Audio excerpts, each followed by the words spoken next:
15 mai 1940. Les chars de la 10e Panzer et les soldats d'élite du régiment Grossdeutschland se dirigent vers un petit village des Ardennes françaises, Stonne.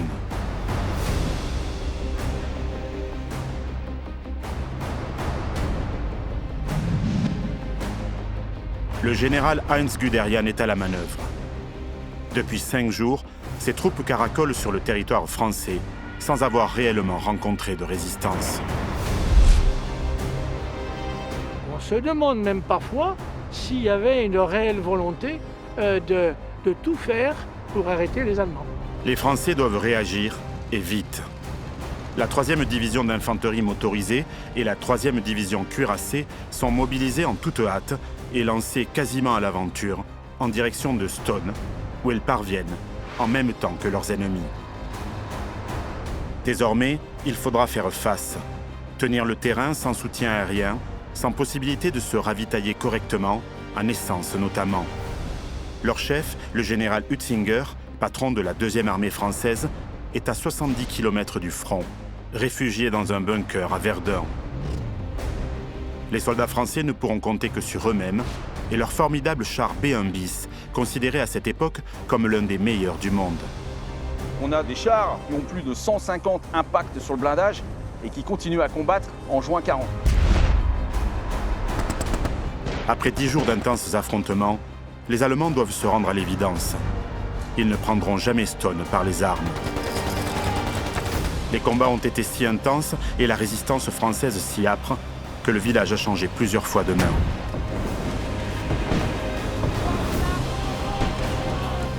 Historien et journaliste, j'ai voulu comprendre ce qui s'était passé à Stonne au mois de mai 1940. Comment les Français sont-ils parvenus à tenir tête aux redoutables divisions de Panzer du général Guderian?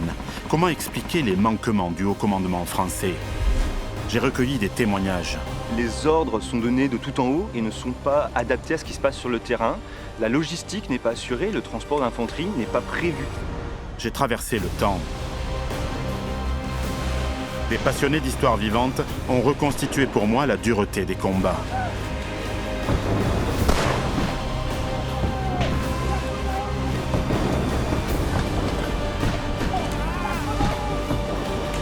J'ai arpenté des rues désertes, à l'endroit même où, en l'espace de quelques minutes seulement, une colonne entière de Panzer a été mise hors de combat.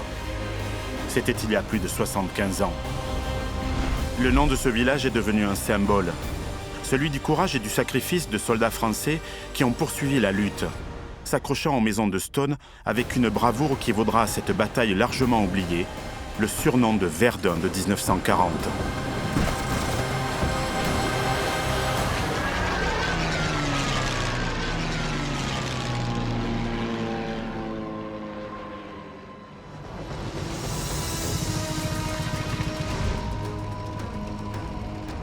« 14 mai 1940. La 3e division d'infanterie motorisée est en marche. Elle vient d'apprendre que des colonnes de panzer allemands se dirigent droit vers un petit village des Ardennes perché à 300 mètres d'altitude, Stonne. L'enjeu est immense. Si la place tombe, toute possibilité de contre-attaque française sur le flanc sud de l'armée allemande s'envolera.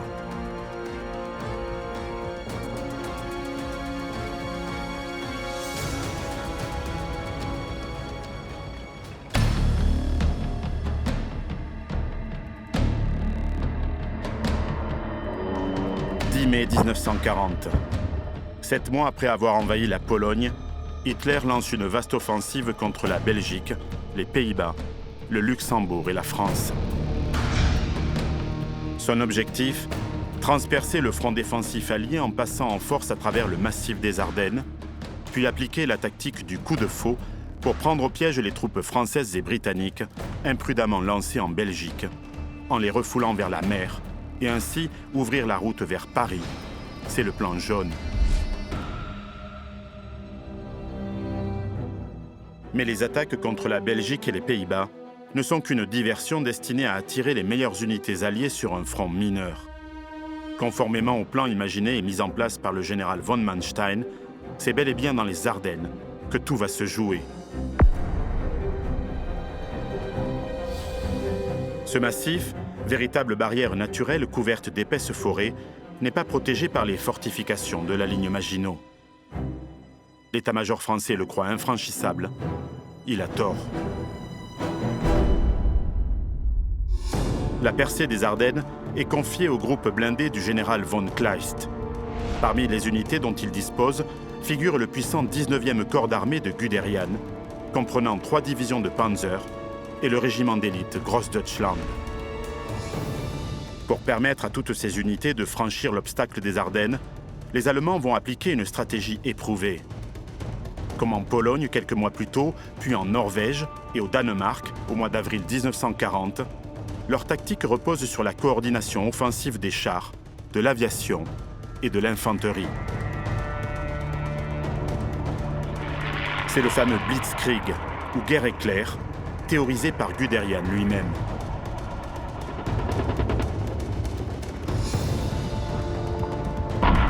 Tandis qu'au sol, les blindés transpercent rapidement les lignes adverses, créant ainsi une brèche dans laquelle s'engouffrent les unités d'infanterie, dans les airs, les appareils de la Luftwaffe empêchent l'ennemi de se réapprovisionner, de redéployer ses forces efficacement et d'envoyer des renforts.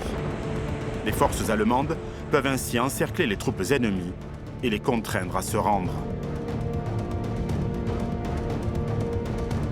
Pour qu'elle soit couronnée de succès, cette tactique nécessite 3 ingrédients essentiels, l'effet de surprise, la rapidité et la brutalité de l'assaut. Dès les 10 et 11 mai 1940, 1500 chasseurs et bombardiers allemands attaquent loin à l'intérieur des terres, en Belgique et en France. Des dizaines d'aérodromes et plusieurs axes ferroviaires sont neutralisés. Parmi les appareils engagés figure le célèbre bombardier en piqué Junkers Ju-87 Stuka. Armé de 3 mitrailleuses d'un calibre de 7,92 mm, larguant avec une grande précision jusqu'à 500 kg de bombes, le Junkers Ju-87 est surtout connu pour les sirènes mécaniques fixées sur le train d'atterrissage non rétractable de l'appareil et produisant un son strident lors des attaques en piqué.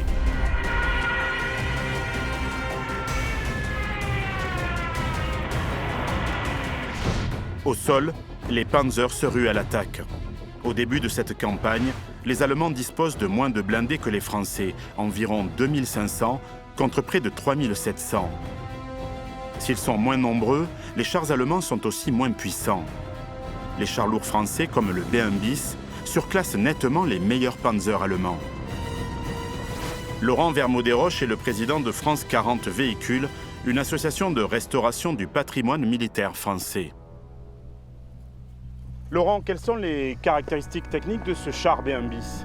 Alors le char B1 bis est donc le meilleur char de l'armée française en 1940. Donc c'est un char qui pèse 31 tonnes, qui est doté d'un canon de 75 mm en casemate, c'est-à-dire qui fait partie de la superstructure du char, et du canon de 47 mm en tourelle.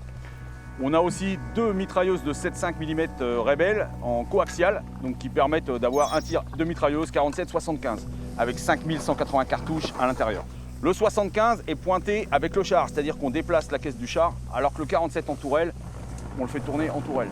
Il y a 4 hommes d'équipage, un chef de char, un pilote, un pourvoyeur et un tireur. Et en termes de blindage?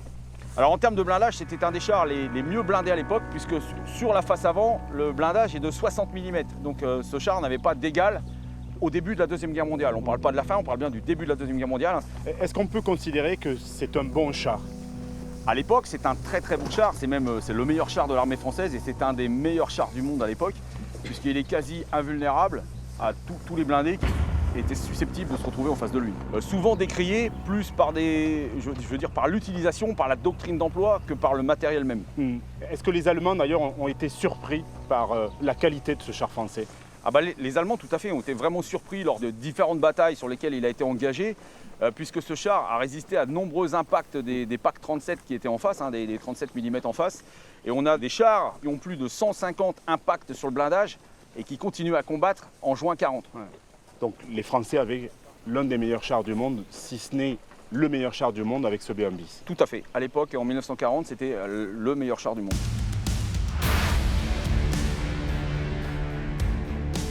Mais les unités blindées françaises souffrent de graves défauts. Manque de radio, Équipage réduit, protection antiaérienne insuffisante.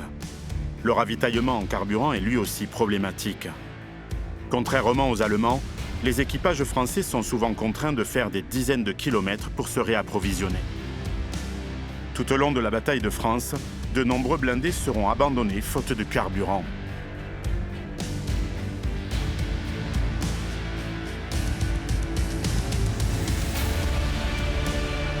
La dispersion des chars français, auxquels l'état-major attribue un rôle strict de soutien d'infanterie, ne permet pas de contre-attaquer.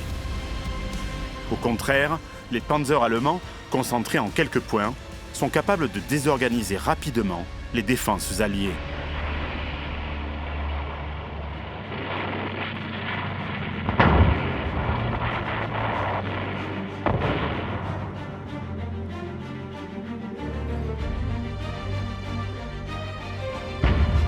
Après avoir traversé le Luxembourg sans rencontrer de résistance, les forces allemandes franchissent les Ardennes belges selon 3 axes. Au nord du dispositif, le 39e corps blindé et la 6e Panzer font route vers l'ouest. Au sud, le 19e corps d'armée du général Guderian s'approche de la frontière française. En pointe, la 1re Panzer Division arrive devant Bouillon le 11 mai au soir.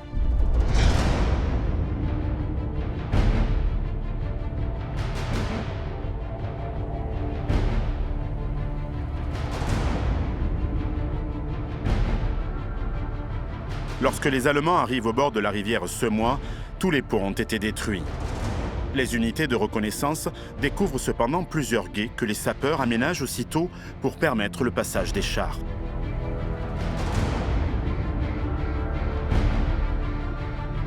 Guderian assiste en personne au franchissement de la rivière par ses unités blindées. Les troupes allemandes reprennent leur marche en avant. Prochain obstacle de taille, la Meuse. Dans la région de Sedan, le fleuve fait près de 60 mètres de large. Tous les ponts ont été détruits, mais ici, impossible de franchir à gué. Jean-Yves Marie est historien. Il a consacré de nombreux ouvrages à la campagne de France.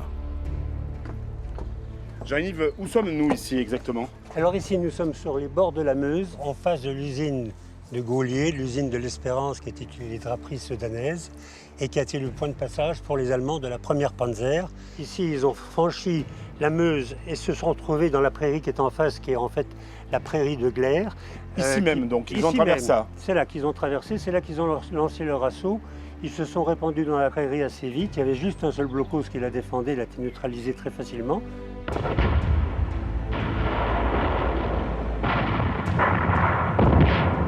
Ça signifie que les défenses françaises étaient très faibles. Il y avait juste 2 petits centres de résistance qui étaient faiblement défendus, qui ont été vite balayés, d'autant plus que les défenseurs avaient été sérieusement sonnés par les bombardements aériens. Il faut quand même franchir la Meuse. Comment les Allemands ont-ils réussi à franchir cette rivière qui est quand même très très large? Alors les Allemands étaient rompus au franchissement des rivières. Ils se sont beaucoup entraînés pendant la drôle de guerre. Ils étaient équipés d'un matériel spécifique. Chaque division disposait de Bruco Company qui comportait un certain nombre de Schlauchboot, c'est-à-dire de bateaux en caoutchouc qui permettaient aux premières troupes d'assaut de franchir la rivière et de conquérir une tête de pont. Et directement, après, on amenait des barges sur lesquelles on jetait des pontons qui permettaient ensuite d'alimenter la bataille directement avec des véhicules. Donc c'est ici notamment que la 1re Panzer a construit son pont de bateau qui non seulement a permis à la 1re Panzer de passer ses véhicules, mais en attendant que la 2e Panzer puisse disposer d'un pont à Donchéry, elle a également fait passer quelques véhicules par le pont de Gaulier qui a été effectivement un peu endommagé par un tel trafic. Mais vers 17h30, la ligne de résistance française était déjà complètement enfoncée à hauteur de Bellevue.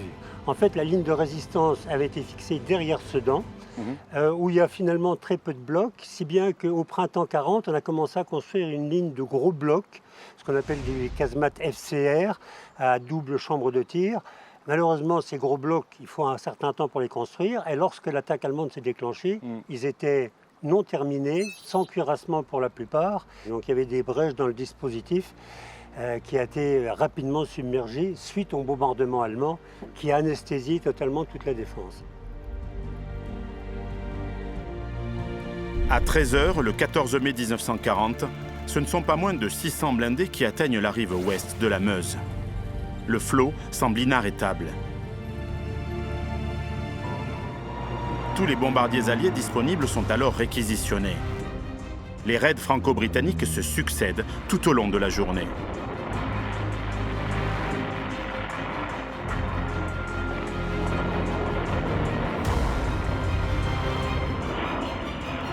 Mais les chars allemands ne se sont pas déplacés seuls. 303 pièces de DCA ont été acheminées dans le secteur. Elles vont faire un carnage.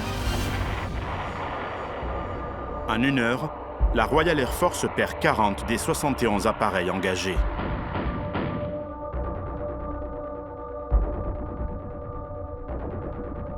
Le 14 mai au soir, 767 chars de la 1e Panzer Division ont franchi la Meuse. Alors que Sedan tombe, les avant-gardes allemandes s'approchent déjà de Stonne. Au tout début de la campagne de France, le général Billotte, commandant le premier groupe d'armées, déclarait « La victoire ou la défaite passe par ces ponts. » Il ne s'était pas trompé.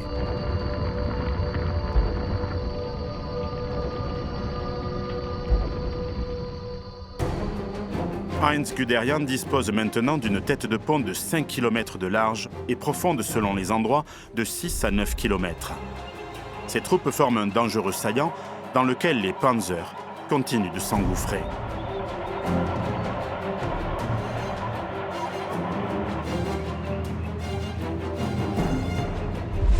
Face à l'armada allemande, les forces blindées françaises sont bien maigres.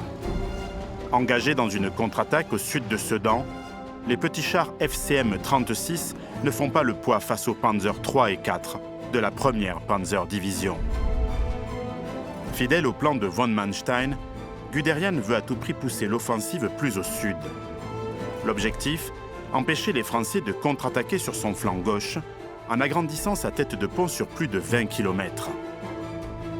Il ordonne donc à sa 10e division de Panzer, appuyée par le Sturmpionier bataillon 43 et la division Grossdeutschland, de se diriger vers un petit village, Stonne.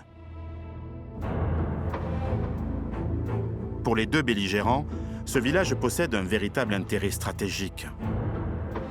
Situé sur une chaîne de collines très boisée, il offre une vue imprenable à plus de 10 km à la ronde grâce à ses quelques points d'observation. Son château d'eau au sud, mais surtout la crête du Pain de Sucre qui culmine à 334 mètres d'altitude à l'est du village.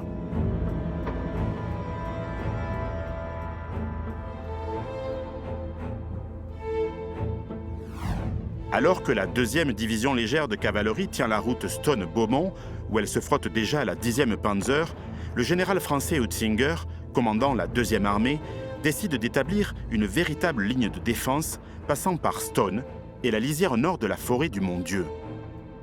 La défense de cette ligne est principalement confiée au 21e corps d'armée, constitué par la 5e division légère de cavalerie à l'ouest du canal des Ardennes, la 3e division d'infanterie motorisée et au centre du dispositif, la 3e division cuirassée, équipée de 2 bataillons de chars lourds B1 bis et de 2 autres bataillons de chars légers Hotchkiss H-39.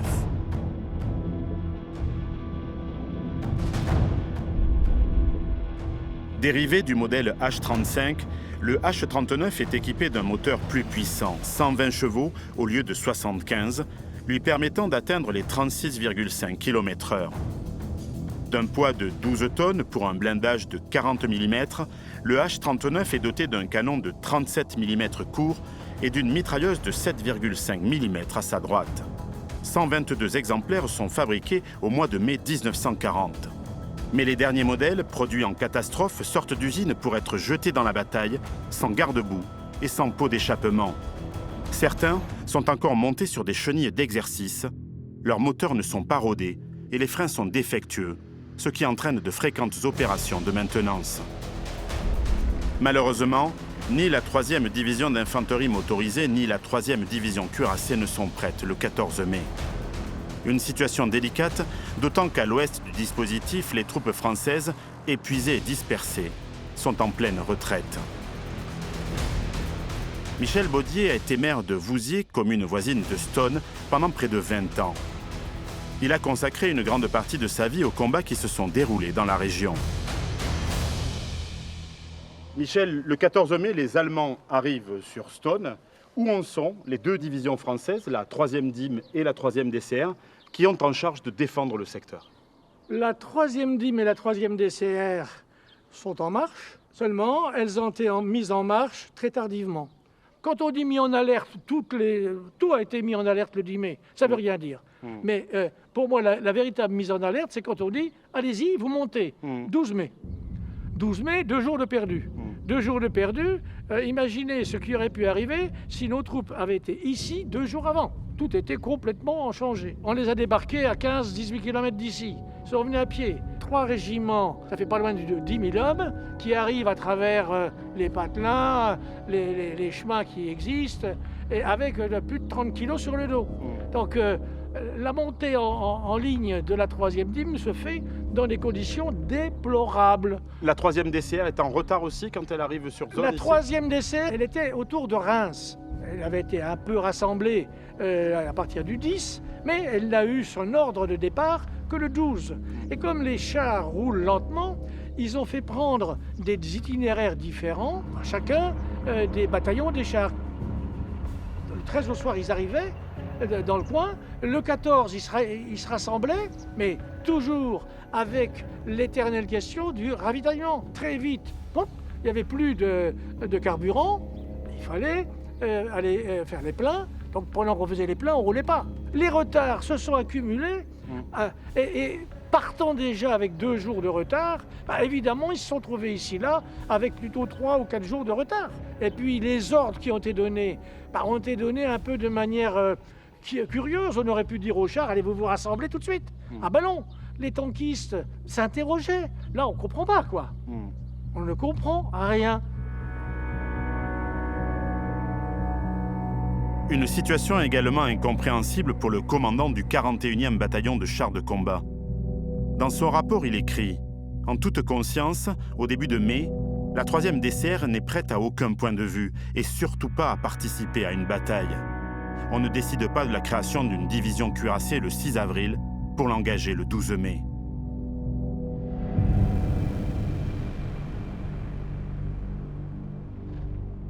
L'artillerie française est en revanche bien présente. Le 14 mai, vers 3 h du matin, les hommes du 42e régiment d'artillerie installent leur batterie à quelques kilomètres sud de Stone, autour du bois de Scie. C'est ici que sera acheminé tout l'approvisionnement de la 3e DIM. Le 14 mai, en fin de journée, les avant-gardes allemandes déclenchent une première attaque à l'ouest de Stone.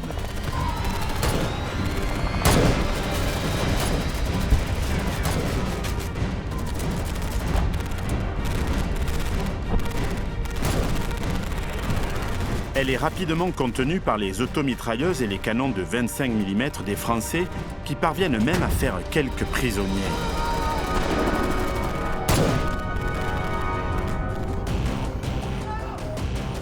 Parmi eux figurent des éléments de la 1e Panzer-Division, mais aussi et surtout des soldats d'élite du Grossdeutschland. Le régiment a installé son PC au château des Huttes-d'Ony, à seulement 1 km nord de Stone.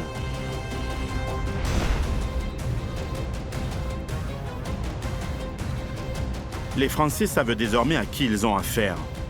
Ils sont bien conscients que cette première attaque n'était destinée qu'à tester leur ligne de défense.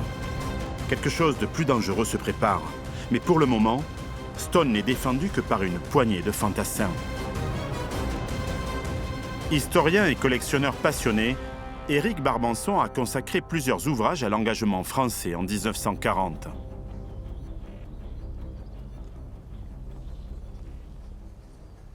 Bonjour Éric. Bonjour Serge. Enchanté de faire ta connaissance. Moi aussi, ravi de te rencontrer. Quelles sont les unités françaises qui tiennent Stone à la veille du 14 mai 1940?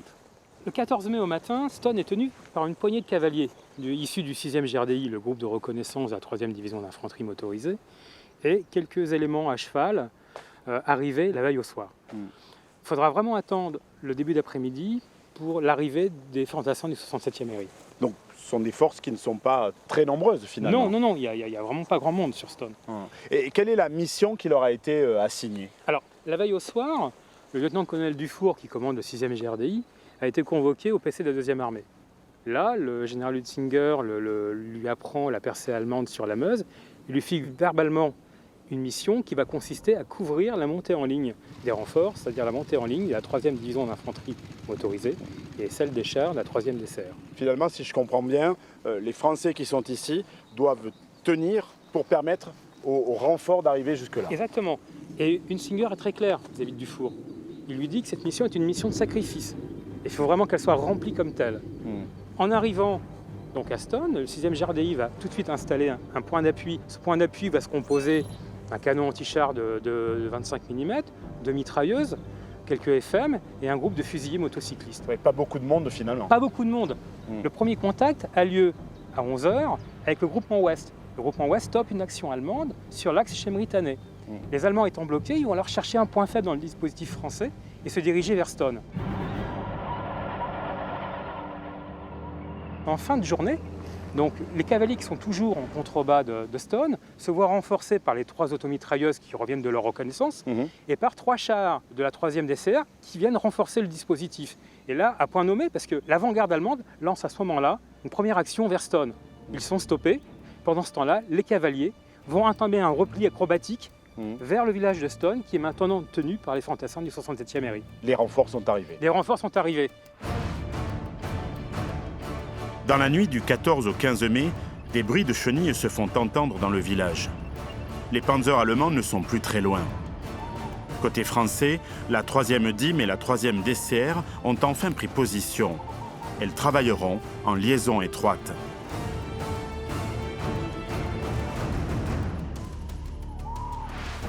Le 15 mai à l'aube, les Allemands déclenchent leur attaque en effectuant un tir d'artillerie et de mortier sur Stone. Quelques minutes plus tard, les premiers panzers entrent dans le village. Les automitrailleuses et les canons du 6e GRDI les attendent.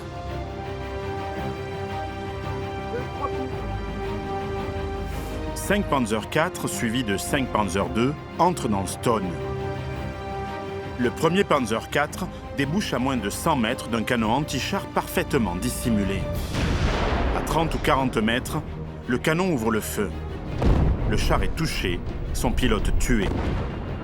Un deuxième Panzer IV est lui aussi mis hors de combat et finit sa route dans le talus. Un troisième Panzer IV est atteint et s'embrase. Les Panzer II parviennent en revanche à pénétrer dans le village. Les 2 Panzer IV restants bifurquent à gauche. L'un d'entre eux pivote à droite et décide de contourner l'agglomération en se faufilant derrière les maisons. Il détruit alors une automitrailleuse embusquée et poursuit sa progression pendant une centaine de mètres en mitraillant jusqu'à la route qui descend de Stone vers les Grandes Armoises. Là, il fait demi-tour pour aborder le village par l'arrière et tenter de prendre à revers les hommes qui ont commencé à se replier. C'est alors qu'un canon de 25 mm du 6e GRDI, posté en bordure de la route des Grandes Armoises, ouvre le feu et détruit le blindé. Derrière son canon, le lieutenant Salaberry agit en véritable reporter de guerre. Il sort son appareil photo et immortalise la destruction du char. Un document exceptionnel. Au même moment, les fantassins du Grossdeutschland s'infiltrent au nord du village, bientôt rejoints par des renforts.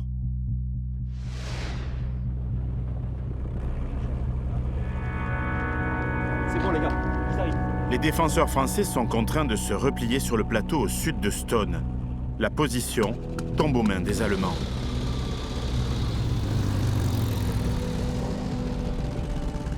Mais ces derniers ne peuvent pousser leur avantage car une poignée de cavaliers détruisent un second char à coups de canon de 25 mm. Un troisième fait demi-tour. Une contre-attaque française se prépare. Elle est confiée aux gendarmes du 45e bataillon de chars de combat, équipés de chars légers Hotchkiss H-39. À bord de leur blindé, les gendarmes contre-attaquent et nettoient les abords de Stone, sans pour autant pouvoir s'y maintenir. 4 chars français sont même détruits. Il est 7h30 ce 15 mai 1940, la situation est des plus précaires. C'est alors que de nouveaux bruits de chenilles se font entendre. Les B1 bis sont arrivés. L'entrée en lice de ces mastodontes remonte le moral des troupes. L'ennemi, lui, s'enfuit ou se terre.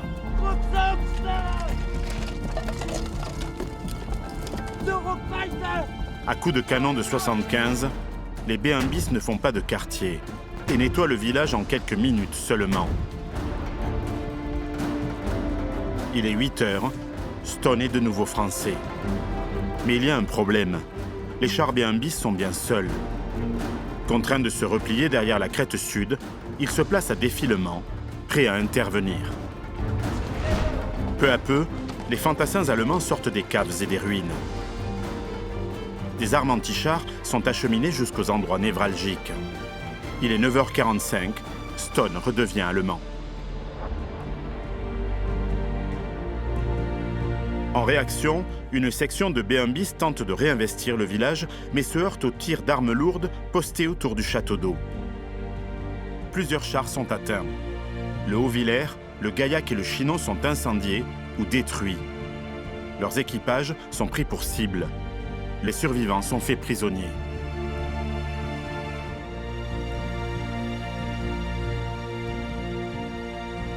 Le 15 mai, en fin de matinée, l'adjudant-chef Jumel part en reconnaissance à l'ouest du village, accompagné de quelques-uns de ses hommes. Au détour d'un bois, la patrouille tombe quasiment nez à nez sur 3 officiers supérieurs allemands, en pleine discussion à un carrefour.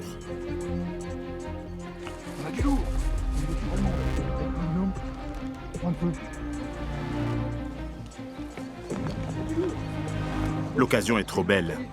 Mais faut-il encore se mettre en position de tir ? Le servant du fusil mitrailleur descend la pente lorsqu'il chute lourdement. Les Français sont repérés. Les Allemands s'enfuient, des tirs sont échangés, sans résultat. On apprendra plus tard qu'il s'agissait très certainement des commandants des 10e Panzer et 14e corps motorisés et de Guderian en personne.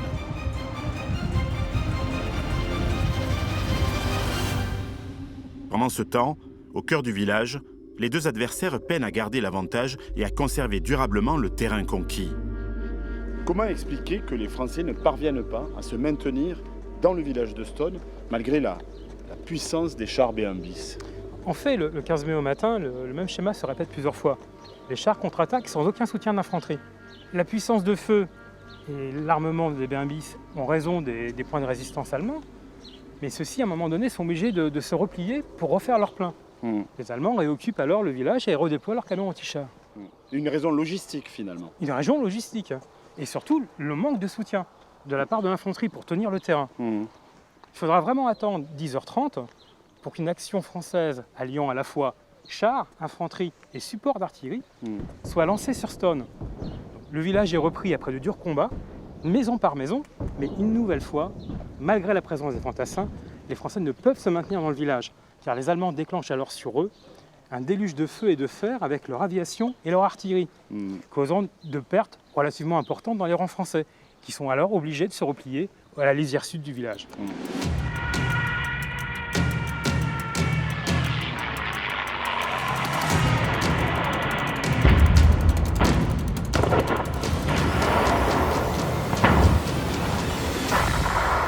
À ce moment-là, d'ailleurs, le village n'est plus que ruine. Il n'est plus que ruine.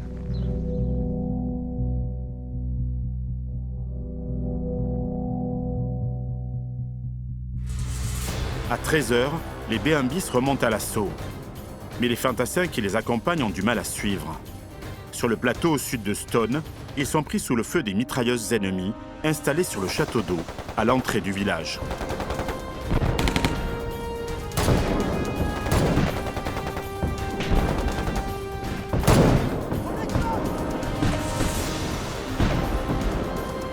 Les B1 bis ripostent et prennent l'édifice pour cible. 2 tirs de 75 le font vaciller. Un 3e le fait plier. Stone est repris par les Français, puis reperdu. Le jeu du chat et de la souris se poursuit. Pendant ce temps, à l'ouest du bourg, dans la forêt du Mont-Dieu, des chars français patientent. Ils attendent un ordre de contre-attaque. L'objectif, colmater la brèche qui s'est ouverte depuis la percée de Sedan, mais l'ordre ne vient pas. Jean-Gabriel Arter est historien et membre de l'association de reconstitution historique, la HUR. Jean-Gabriel, le 15 mai, une contre-offensive française vers Sedan est prévue. Elle n'aura jamais lieu. Que s'est-il passé ? Donc les chars de la 3e cuirassée sont rassemblés ici au Mont-Dieu. Ils s'apprêtent avec d'infanterie à se lancer à l'assaut à 17h30. Ils ont vraiment envie d'en découdre. Et le haut commandement décide d'annuler l'assaut parce qu'il y a 4 problèmes qui se posent. Une partie de l'infanterie n'est pas arrivée sur zone faute de transport. L'approvisionnement des chars n'est pas encore totalement effectué. Sur le flanc gauche, la 5e de cavalerie se replie sous la pression allemande. Et sur le flanc droit, Stone a déjà changé plusieurs fois de main dans la journée. Donc il décide d'annuler la contre-attaque. L'ordre n'arrive que quelques minutes avant l'horaire et une compagnie de chars n'est pas touchée. Elle s'élance à l'assaut seule et perd 6 chars face à la fois aux anti-chars allemands et en raison de panne. Donc ça coûte cher pour une contre-attaque ratée. Est-ce que cet événement lié à la bataille de Stone n'est pas symptomatique de manquement au niveau de la chaîne de commandement française durant la campagne de 40 ? C'est symptomatique de cette bataille et la campagne de manière générale. Les ordres sont donnés de tout en haut et ne sont pas adaptés à ce qui se passe sur le terrain. La logistique n'est pas assurée, le transport d'infanterie n'est pas prévu dans les unités d'infanterie elles-mêmes. L'approvisionnement des chars se fait de manière très compliquée, au bidon, c'est extrêmement lent. Donc tout ça est assez désorganisé et nuit à l'efficacité du soldat français.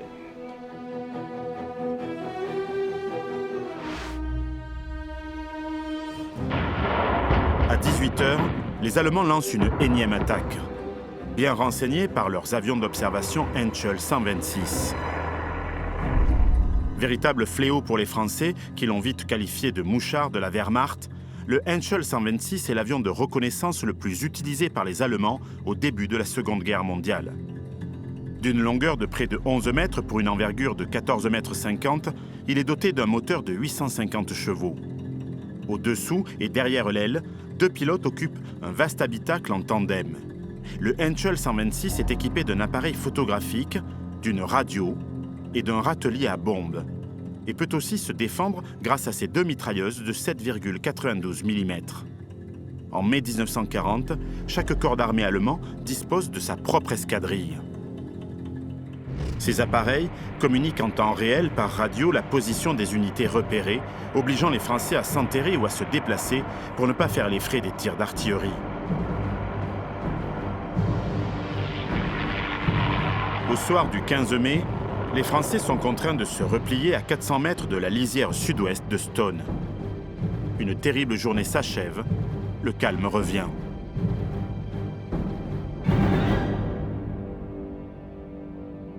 Les soldats français sont parvenus à tenir tête à un régiment d'élite de la Wehrmacht, surpris d'une telle résistance.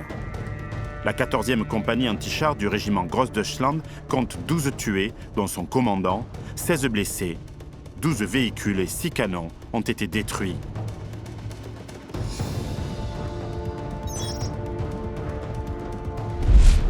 Les Français ne comptent pas en rester là. Ils préparent une attaque pour le lendemain. Le 16 mai à l'aube, une préparation d'artillerie débute. Pendant 45 minutes, le 242e régiment d'artillerie pilonne les positions allemandes retranchées dans Stone. À 5h15, c'est au tour de 15 B1 bis de s'élancer, soutenus par des chars légers H-39. Derrière eux, environ 1000 fantassins. Cette armada progresse sur le plateau en direction de Stone. Arrivés aux abords du village, les B1 bis se déploient. À bord de son char de tête, l'Eure, le capitaine Billotte aborde Stone par l'ouest. Afin d'éviter la pique de la côte, il tourne à droite et passe à travers les clôtures et les jardins pour pénétrer enfin dans le village. C'est alors qu'il tombe nez à nez avec 2 colonnes de Panzer 3 et 4 à l'arrêt de chaque côté de la route. Il ouvre le feu sur le premier et le dernier char de la colonne, puis poursuit sa course folle en matraquant tous les autres. 13 Panzers allemands sont détruits. Puis le char Eure quitte les lieux de son exploit. Il y a 140 impacts sur sa cuirasse. Pendant ce temps, les hommes du 51e régiment d'infanterie, appuyés par les H-39, réinvestissent le village, maison par maison, cave par cave.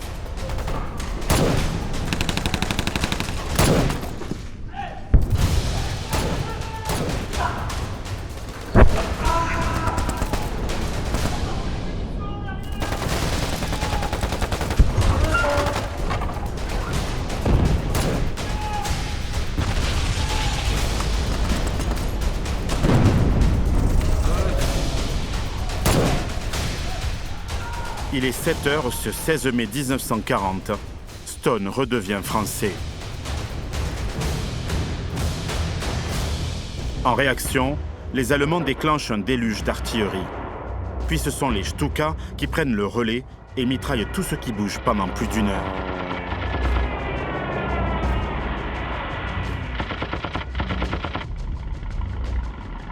Les Français sont contraints de se replier au sud de Stone, mais ils tiennent bon.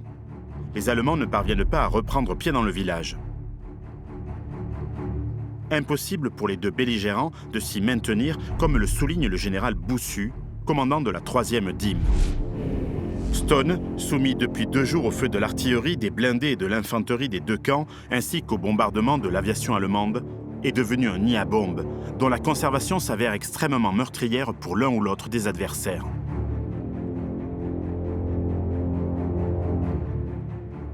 Ce 16 mai 1940, vers 15 h, pour la première fois depuis le début des combats, des renforts sont acheminés dans le secteur. Il s'agit de troupes sénégalaises du 5e régiment d'infanterie coloniale.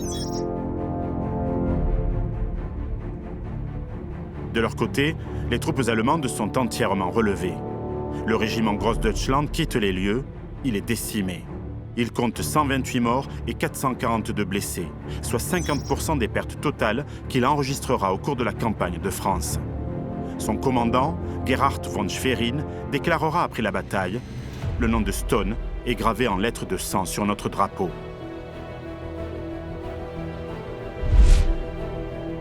Au soir du 16 mai 1940, le front est éclaté en plusieurs zones de combat.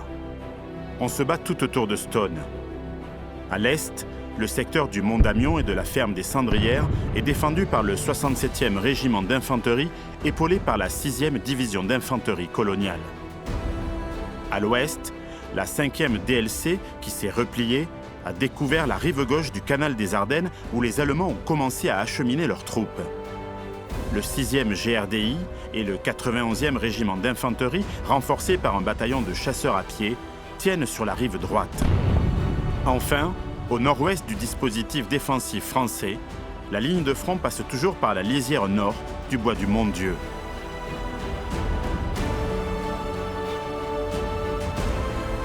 Depuis le 15 mai, le secteur est défendu par les hommes du 91e régiment d'infanterie.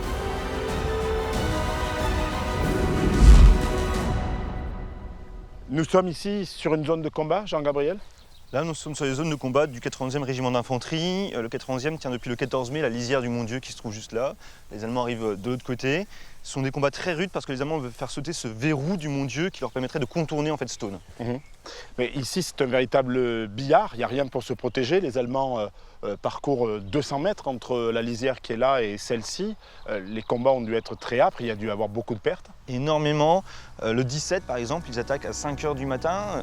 Ils se font clouer sur place par les armes automatiques françaises. Il y a 80 soldats allemands qui restent sur le terrain, plus 20 à 25 blessés graves. C'est tellement dur qu'un aumônier allemand se présente à 10 h avec 4 hommes non armés pour demander une trêve afin de récupérer les plaques des morts et les blessés graves. Et donc la trêve lui est accordée par le lieutenant Anthony qui commande la 3e compagnie. 2 heures, pas une de plus. Et côté français, il y a 9 morts seulement et une dizaine de blessés graves. Et après cette trêve, est-ce que les combats se poursuivent ? À midi, nouvel assaut et même résultat. Les Allemands sont repoussés avec un peu moins de pertes, mais ils se font repousser de nouveau. Ils recommencent à 16 h, pas plus de résultats. Donc finalement, les Français tiennent parfaitement cette position. Extrêmement bien, pendant 10 jours, elle ne bouge pas. 10 jours avec des assauts presque quotidiens, il y a 3 petits jours de trêve, mais ils ne bougent pas. Pendant ce temps à Stone, la 16e division d'infanterie allemande est dans l'incapacité la plus totale de situer avec exactitude les positions françaises. Vers 9 h, elle déclenche une attaque mais tombe rapidement sous les feux croisés des Français, installés à la lisière sud du village et sur le pain de sucre. Une fois de plus, les Allemands se retirent en laissant quelques prisonniers. ils ne sont pas au bout de leur surprise. Une contre-attaque française se prépare. 3 chars B1 bis sont mobilisés. En fin de matinée, l'un d'eux patrouille dans Stone. Son nom, le Ricquevire.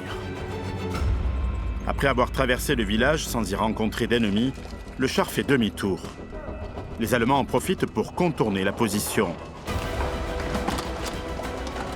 Mais bientôt, le Ricquevire fait son retour. Il élimine un nid de mitrailleuses et prend en chasse les servants. Jean-Pierre Levieux, du 242e régiment d'artillerie, raconte. Il tournait dans les bois et tout à coup, il y a eu des Allemands qui étaient couchés dans les hautes herbes, qui se sont levés et qui ont voulu se défendre contre le char. Mais le char, s'il pivotait à droite, il risquait de se renverser. Donc il a été tout droit et il a écrasé les Allemands. Moi qui étais boucher et qui a battu des bêtes, j'ai vu dans sa chenille droite toute la chair humaine qui était encore là, alors qu'il avait fait plus de 7 km. Cet épisode lui vaudra le surnom de boucher de Stone par les hommes de la Wehrmacht. La relève allemande n'a ni l'expérience ni les moyens du Grossdeutschland et de la 10e Panzer. Partout, elle est tenue en échec par les défenseurs français. Le 18 mai dans l'après-midi, les Allemands cessent leurs attaques après une ultime intervention des Stuka. Suivent alors 4 jours d'accalmie entre le 19 et le 22 mai. Seuls quelques coups de main et des bombardements ont lieu. Le 20 mai, la 3e DCR est relevée. Le front se réorganise. « 23 mai 1940. Les Panzers ont atteint la Manche entre Boulogne-sur-Mer et Calais. Au même moment, à plus de 250 km de là, les Allemands sont toujours bloqués autour de Stone. Incapables de s'en emparer durablement et de percer vers le sud, ils décident de changer de stratégie. Ils prévoient d'encercler le village en 2 mouvements. Un premier à l'ouest pour prendre à revers la 3e dîme par le Mont-Dieu. Un second à l'est pour contourner la 6e division d'infanterie coloniale par le bois de Somotte. Les Allemands mettent à profit les quelques jours d'accalmie pour acheminer un maximum de canons dans le secteur. Le 23 mai à 3h30, ils déclenchent un déluge de feu sur les positions françaises situées entre Stone et les Grandes Armoises. Ils tirent plus de 10 000 obus, un toutes les 3 minutes. Une concentration de feu comparable à Verdun. Pendant des heures, les Français n'ont pas d'autre choix que de se terrer en écoutant les obus pleuvoir sur eux ou en arrière de leur ligne.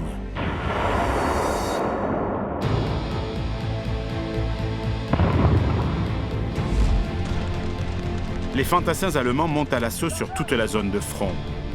Malgré le bombardement, les troupes françaises se défendent vaillamment au mont Damion, à l'est de Stone. À l'ouest, au niveau du Mont-Dieu, elles repoussent également leurs adversaires.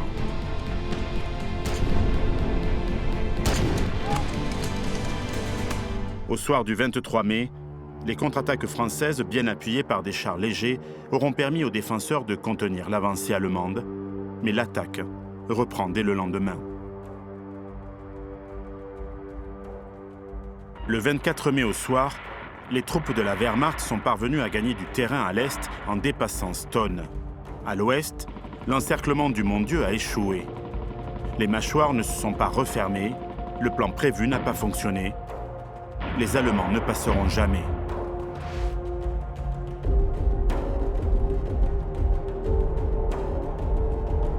Le 25 mai, la 3e dîme est enfin relevée. En 10 jours d'affrontement, elle a perdu 2700 hommes, soit un quart de son effectif total. Comme tous les champs de bataille au lendemain d'affrontements, Stone a des allures de cimetière. En 10 jours de combat, 3000 victimes sont à déplorer dans les 2 camps. Un cimetière de chars aussi. 33 carcasses de blindés français et 24 de panzers allemands jonchent les rues et les environs du village. En seulement 4 jours, du 15 au 18 mai, Stone aura changé de main à 17 reprises. Au prix de lourdes pertes, les Français ont tenu bon face aux soldats allemands qui se souviendront longtemps de cet affrontement. Après la guerre, des vétérans déclareront « Il y a 3 batailles que nous n'oublierons jamais, Stone, Stalingrad et Monte Cassino ».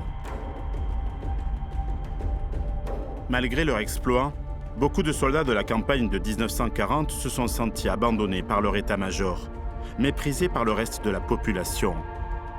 Les combattants de Stone n'acceptent pas que la plus grande partie de l'opinion publique les considère comme des fuyards.